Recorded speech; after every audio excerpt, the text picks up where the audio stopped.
তার আব্বা অথবা তার মা এই খলিল নিশ্চিন্ত হওয়ার সন্তানকে নিয়ে আল্লাহর কাছে ফরিয়াদ করছে এবং প্রতিবাদ জানাচ্ছে এবং এই ইসরায়েলের বিরুদ্ধে তারা যুদ্ধের ঘোষণা দিয়ে সকলেই শাহাদাত গ্রহণের প্রস্তুতি তারা গ্রহণ করেছে।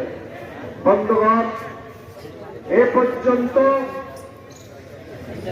1,25,063 জন মানুষ আহত হয়ে মৃত্যুর সাথে তারা পাঞ্জা লড়তেছে।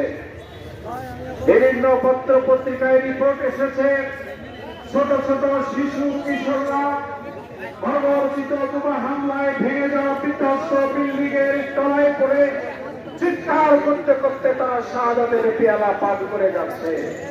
এত বড় অমানবিক অত্যাচার এটা বিশ্ব বিবেক সহ্য করতে পারে না। সেই জন্য জাতিসংঘের কাছে মুসলিম বিল্লাহের পক্ষ থেকে আমরা আবেদন করব, অবিলম্বে এ ব্যাপারে কঠোর সিদ্ধান্ত গ্রহণ করে এই মানব হত্যা